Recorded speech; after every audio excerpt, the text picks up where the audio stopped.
اللهم صل على ذي القدر العلي والنور البهي والمقام السني سيدنا ونبينا محمد وعلى آله وأصحابه صلاة دائمة موصولة في الغداة والعشي. اللهم إنا نسألك الهدى والتقى والعفاف والغنى، نسألك الثبات في الأمر والعزيمة على الرشد، نسألك خشيتك في الغيب والشهادة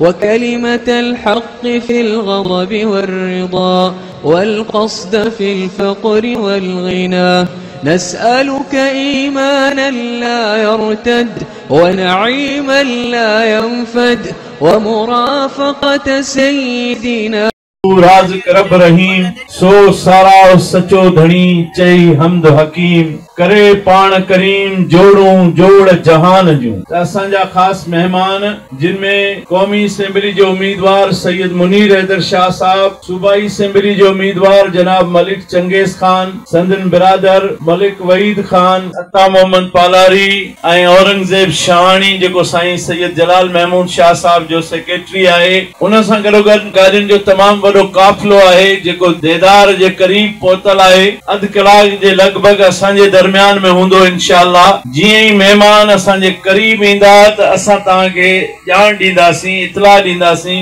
ॿुधाईंदासीं त तव्हां संदन आजियां जे लाइ इस्तक़बाल जे लाइ मोहबत सां जेको गुल जले बीहंदा आहियो उहे कतारूं ठाहींदऊं त असांजा रज़ाकार दोस्त नौजवान इंशाअल्लाह तव्हांजी मदद कंदा इन कतार में बीहण में ऐं इस्तक़बाल में आजियां जे अमल में। तव्हांखे ख़बर आहे त मोल जे धरतीअ ते 2018 जे इलेक्शन में जॾहिं असांजो सरदार साले मोहम्मद बिरामाणी साहब बि असांजे दरमियान में हो, अॼु हुन जूं मोहबतूं, हुननि जा कुर्ब, हुननि जी दसियल राह, हुननि जो पैगाम असां वटि मौजूदु आहे। पाण हू जन्नत में आहिनि, अल्लाह वटि आहिनि, पर यकीनन अॼु हुन जो रूह केॾो ख़ुशि थींदो हूंदो जॾहिं हुन जो राज हिकिड़े इनक़िलाब जी राह ते, हिकु सचाई जे वाट ते, संदसि दसियल घस ऐं ॻाल्हि ते बीठो आहे पंहिंजे जवान मर्दी सां। त इंशाअल्लाह यकीनन हुन जे रूह खे अल्लाह साईं वॾी राहत ॾींदो। उहो जेको 18 जो तव्हां इस्तक़बाल कयो हो, माना एॾो दुनिया जो हिकिड़ो ज़बरदस्त पुरजोश इस्तक़बाल ऐं आजियां सम्झो